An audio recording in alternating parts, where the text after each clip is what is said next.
سلام ستړي مشئ حقمل خان یم هیله ده چې ټول به ښه وئ روغ جوړ خوشحاله به وئ نن غواړم چې د ژبې په زده کړه کې د ټکنالوژۍ په رول درسره خبرې وکړم چې د یوې ژبې په زده کړه کې ټکنالوژي څومره اړینه ده څومره مهمه ده څومره رول لري او د دغو ټکنالوژۍ ګټې څه دي او ترڅنګ ورسره کوم زیانونه لري تر پایه راسره مل پاتې شئ دلته په دې ویډیو کې موږ په لاندې موضوعګانو بحث کوو چې تدریس دی د هغې څخه وروسته ژبه ده ورپسې ټکنالوژي ده ورپسې د ټکنالوژۍ کارېدنه ده له هغه نه وروسته د ژبو په تدریس کې کارېدونکې ټکنالوژي ورپسې د ژبو په تدریس کې د کارېدونکې ټکنالوژي ډولونه دي چې کوم ډولونه موږ استفاده کولی شو یا کار ترې اخلو د ژبو په تدریس کې د هغې څخه وروسته هم پایله ده نو لومړی راځو تدریس ته تدریس ګورئ ځکه مهم دی چې موږ د ژبو په تدریس کې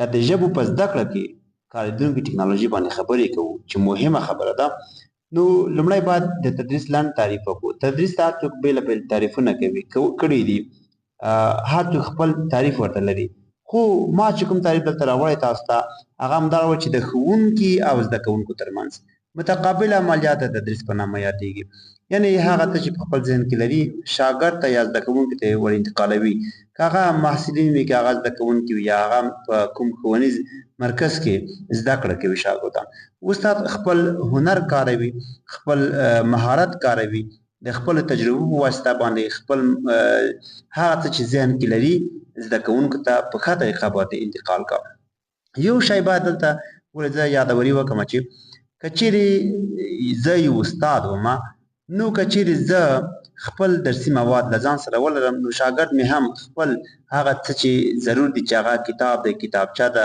قلم دی یا پنسل چې ورته ضرور دي هغه به حتما راوړي که چیرې زه په خپل وخت صنف ته لاړ شم نو زما شاګرد به هم خپل وخت صنف ته راځي ناوخته به نه راځي که چیرې زه مثال ښه د اخلاص نه تدریس وکړم نو زما شاګرد به هم ښه په اخلاص باندې زده کړه کوي نو برعکس دندو غار شي که چیرې زه په صنف کې ناوخته صنف ته ځم نو ما شاګرد به د ما نه هم ناوخته راځي که چیرې زه خدای مکړه په صنف کې ژاولې جوړیم د استاد په صفت باندې دا استاد خدا نه کوي خو که چیرې بیا هم یو څوک ژاولې وژوي نو شاګرد ته بیا څوک نه شي ویلی استاد چې ته ژاولې مه جوړه ځکه شاګرد استاد ته ګوري او هماغسې مخ ته ځي نو که چیرې موږ غواړو چې ښه استاد شو یا وغواړو چې ښه زده کوونکي تربیه کړو یا د زده کوونکو څخه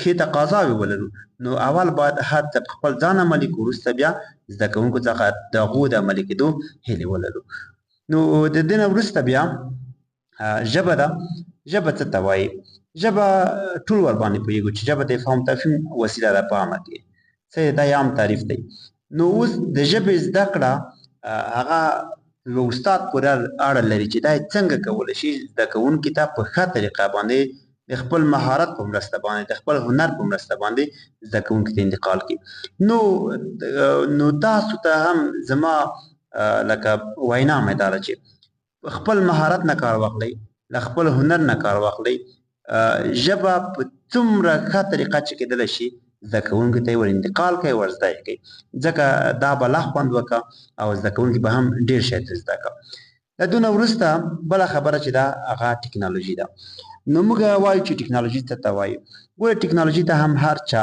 د خپل ذهن مطابق یا د خپل موضوع مطابق یا د خپل بخش مطابق تعریفونه کړي دلته موږ یو تعریف ورته کړی دی چې تاسو ته په سکرین باندې ښکارېږي چې د بېلابېلو تخنیکونو مهارتونو میتودونو او پروسو ټولګه ده چې د توکو او خدماتو د تولید یا د موخو سرته رسولو لپاره کارول کېږي موږ کولی شو ډېر زیات مهارتونه ډېر زیات تخنیکونه بېلابېل میتودونه او یا داسې پروسې وکاروو چې هغه د ټکنالوژۍ په مرسته باندې ډېر په اسانۍ سره کېدلی شي خو مګم بې له ټکنالوژۍ ډېرې په ستونزمنه توګه باندې به هغه ترسره کېږي یا هېڅ ترسره کېږي نه صحیح ده نو ځکه ټکنالوژي مهمه ده ټکنالوژي د ژوند په هره برخه کې هغه که له دهقانۍ راواخله د ژوند تر ټولو برخو ته تدریس پورې ډېره زیاته مهمه ده ځکه چې اوس د ټکنالوژۍ وخت دی نو موږ باید په دې باندې پوه او د ټکنالوژۍ سره ځان اشنا کړو که چیرې موږ له ټکنالوژۍ سره ځان اشنا نه کړو ځان ورسره بلد نه کړو نو معلومه خبر ده چې له نورو نه به ډېر وروسته پاتې وو او ډېر زیات زیان به مو ترلاسه کړی وي. صحیح ده، د ده په ځای چې ګټه ترلاسه کړو تاوان به مو ترلاسه کړي. بله خبره د ټکنالوژۍ ګټې دي. ګورئ ټکنالوژي ډېرې زیاتې ګټې لري، خو دا ګټې موږ څنګه ترلاسه کوو؟ نو غواړم په ځینو برخو کې دلته ډېره لنډه یادونه درته وکړم چې لومړی د مواد لاسرسی دی. موږ کولی شو په اسانۍ سره ډېرو موادو ته لاسرسی ولرو په کم وخت کې په ښه طریقه باندې. د هغې نه وروسته تعاملي زده کړه ده یا فعاله زده کړه ده. یو زده کوونکی کولی شي په دې برخه کې دی پوښتنې وکړي، بحث وکړي، برخه واخلي په درسونو کې. نو ځکه دا یې هم یوه زده کړه ده او دا یې بله ګټه ده. د هغې نه وروسته شخصي زده کړه ده. یعنې موږ کولی شو په یوه شخصي توګه باندې په تنها ځان باندې هم یو صنف جاین کړو، درس زده کړو. مثال لکه دو ته په تمه نه شو چې مثال موږ یو ګروپ ولرو چې موږ یو صنف شروع کړو په یوه ښوونیز سنټر کې یا په ښووني مرکز کې یا همداسې کوم مکتب کې یا پوهنتون کې. دا مشکل موږ ته نه وي چې مثال زه خو تنها یم، تنها د معلوماتو استاد کله درس راکړي. نه، یعنې که موږ انټرنیټ ته صحیح لاسرسی ولرو یا ټکنالوژي ته صحیح لاسرسی ولرو په تنها ځان باندې ډېر زیات کارونه کولی شو. له هغې نه وروسته پراخه انټرنیټي زده کړه ده. انټرنیټ ټول زموږ په خدمت کې دی د ټکنالوژۍ په مرسته باندې. صحیح ده، که چیرې موږ صحیح استفاده ترې وکړو، سم یې وکاروو، د کارېدنې ځای راته معلوم وي، په صحیح طریقه باندې وکاروو، نو ډېرې زیاتې ګټې به موږ ترلاسه کړي وي، بالخصوص د ژبو په زده کړه کې. له هغې نه وروسته ډېره اسانتیا. ګورئ معلومه خبره ده کومه اسانتیا چې ټکنالوژۍ رامنځته کړې ده بالخصوص د ژبو په زده کړه کې، لکه ډېره دا هېڅ بېلګه یې موږ نشو ورکولی چې مثال له دې نه مخکې موږ څنګه یو مثال ورکړو لکه په پلانکي شي کې چې مثال موږ دومره اسانتیا ترلاسه کړې وه. یعنې ژبه یې ډېره راته اسانه کړې او بالخصوص د ژبې زده کړه یې موږ ته ډېره زیاته اسانه او ساده کړې ده. هر څوک کولی شي چې د ټکنالوژۍ سره بلد وي او ډېره په اسانه طریقه باندې یوه ژبه په ډېره ښه طریقه باندې زده کړي. د هغې نه وروسته کلتوري پوهه ده. ګورئ موږ کولی شو د ټکنالوژۍ په واسطه باندې د مختلفو فرهنګونو، مختلفو کلتورونو سره آشنا شو، د مختلفو خلکو له رواجونو سره، د دوی له فرهنګ سره، د دوی له کلتور سره، د شعر و شاعرۍ سره، د موسیقي سره، د هر بحث سره موږ آشنا کېدلی شو. یعنې ټکنالوژي هغه څه ده چې مثال موږ له نورو سره آشنا کوي او نور له موږ سره آشنا کوي. دا هم یوه مهمه برخه ده چې د خلکو له کلتور سره، د خلکو له فرهنګ سره، دوی له عنعناتو رواجونو سره بلد وو. له هغې نه وروسته غږیز پرمختګ دی. ګورئ اوس موږ کولی شو په ډېره ښه طریقه باندې یوه ژبه زده کړو، ځکه موږ یو شی اورو، کله چې واورو هغه زموږ تاسو په ذهن کې کیني، صوتي غړي موږ ورسره آشنا کېږي. نو موږ کولی شو په ډېره ښه طریقه باندې د ټکنالوژۍ په مرسته باندې یوه ژبه کم وخت کې ښه یې زده کړو. له هغې نه وروسته ګورئ د پرمختګ ارزونه ده. دا داسې یو بخش دی چې مثال اوس موږ تاسو کولی شو ډېر زیات اپلیکیشنونه چې دي د یوې ژبې د زده کړې لپاره په مختلفو ژبو کې، پښتو کې هم شته، دري کې هم شته، انګلیسي کې خو لا ډېر دي. یعنې که چیرې موږ وغواړو چې دا کوم شی موږ زده کړي دا بېرته وګورو چې موږ څومره زده کړي دي. کله چې یو اپ استفاده کوو یا یو اپلیکیشن استفاده کوو، مثال لرنګ پښتو په نامه اپلیکیشن دی، دا چې استفاده کوو اول څپرکي کې مثال موږ ته سلام جوړ پخیر راښایي، د ژوند عادي محاورې راته ښایي. له هغې نه وروسته چې کله دغه یو څپرکی خلاص شي نو بیا موږ ته یوه ارزونه وړاندې کوي چې تاسو څومره پوه شوي دي. موږ د یو امتحان اخلي، کویز اخلي. نو په هماغه لحظه باندې چې کله څنګه امتحان خلاص شي 15 هر څو پوښتنې چې وي وروسته موږ نتیجه راته ښایي چې تاسو څومره زده کړي او څومره مو نه ده زده کړې. صحیح ده. له دې نه وروسته بله خبره چې د هغه د ټکنالوژۍ زیانونه دي. ګورئ هر شی چې ګټه لري تر څنګ به زیان هم لري. نو هغه څوک چې تنها په ګټو باندې بلد وي او زیانونو ته هېڅ فکر نه وي نو دا به د یو بل تاوان چې ده به کړی وي. نو ځینې هغه زیانونه چې مثال عام دي او خلک ورسره مخ کېږي په هغو د سره بحث کوم. اول نه لاسرسی دی. یعنی که څوک ډېر معتاد وي په تلیفون باندې، په ټکنالوژۍ باندې، کمپیوټر باندې، انټرنیټ باندې، نو ډېر د ځای نه وي چې دا یې هلته لاسرسی دې ته نه لري چې دا یې د تلیفون کار وکړه یا د کمپیوټر کار وکړه یا مثال د سره کمپیوټر وي یا به تلیفون همیشه وي ورسره. نو نه لاسرسی ډېر وخت کې موږ لاسرسی نشو کولی ټکنالوژۍ ته. نو که چېرې موږ ډېر ورباندې معتاد وو نو موږ به له یوې ستونزې سره مخ وو. صحیح ده. له هغه نه وروسته تخنیکي ستونزې دي. ګورئ دلته تاسو ته په سکرین کې ښکارېږي یو نفر دی خپل کمپیوټر یې مات کړی، موبایل یې مات کړی. نو دا ځکه چې تخنیکي ستونزې رامنځته کېږي، ممکن کمپیوټر چارج ونه لري، ممکن برق نه وي، ممکن چارجر دې خراب وي، ممکن چارجر د نه پاتې شي. ځکه نو موږ مخکې له مخکې دغو ستونزو ته آماده وو چې یعنی همیشه ګټې نه وي کې تاوانونه هم شته کې. صحیح ده.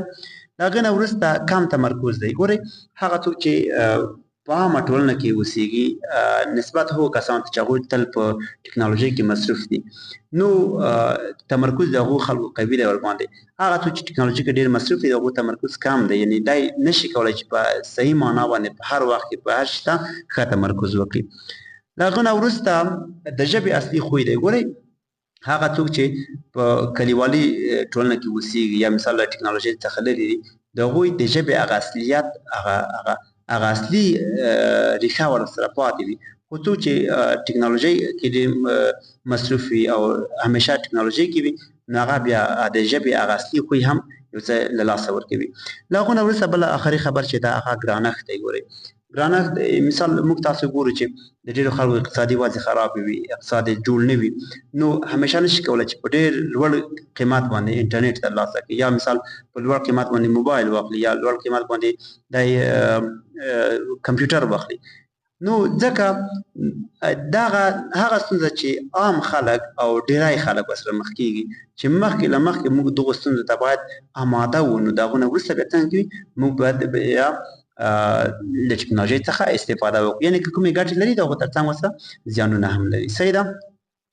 له دونه وروسته بله خبر چې دا هغه د ژبو په تدریس کې کارېدونکې ټکنالوژي ده چې اوس په ژبو کې کومې ټکنالوژۍ کارول کېږي هیله ده تر پایه راسره پاتې شئ. د ژبو په تدریس کې دوه ډوله ټکنالوژي کارول کېږي، یو وسایل دي بل پروګرامونه دي. اوس په وسایلو کې چې راځي پروګرامونو کې چې راځي غواړم لنډ بحث درسره وکړم ډېر کم. صحیح ده. په وسایلو کې پروجیکټور دی، هوښمنده دړه ده یا هوښمنده تخته ده یا الکترونیکي تختې چې ورته وایي، کمپیوټر دی، لاسپیکر دی، MP3 دی. یعنې موږ کولی شو د دوی په مرسته باندې ژبه په اسانه طریقه باندې هم نورو ته ورانتقال کړو هم یې له بل چا نه په ښه طریقه زده کړو. دا وسایل هم خپلې ګټې لري. غواړم لنډې درسره وړاندې کړم. اضافي روښانتیا ده معلومه خبر ده. د هغې نه وروسته شخصي تجربې دي بالکل معلومه خبر ده. متنوع زده کړه ده. ګورئ زده کړه مو یو نوي کوي په نوي ډول وړاندې کېږي یعنې اغېزناکه کېږي. صحیح ده. د هغې نه وروسته زیاته پاملرنه ده. یعنې ټول زده کوونکي که په یوه صنف کې ناست وي او دی له استاد له پروجیکټور نه استفاده وکړي، له MP3 نه استفاده وکړي، له کمپیوټر نه استفاده وکړي یا له نورو بخشونو استفاده وکړي نو ټول زده کوونکي به ډېره ښه پاملرنه ورته وکړي. په ډېر ښه وخت کې به یې هغه مواد زده کوونکو ته انتقال کړي وي. له هغې نه وروسته سریع تشریح ده. یعنې که ډېره غټه موضوع وي یو استاد کولی شي د ټکنالوژۍ په مرسته باندې دغه غټه موضوع په ډېره ښه طریقه او په ډېر چټک وخت کې او په ډېر په لنډ وخت کې زده کوونکو ته وړاندې کړي او تشریح کړي. له هغې نه وروسته لوړ کیفیت ته یعنې زده کړه به یې مثال په یوه ښه اغېزمنه توګه باندې وړاندې کړي وي او زده کوونکي به یې هم ډېر ترې متاثره شوي وي، ښه شی به یې ترلاسه کړي وي. صحیح ده.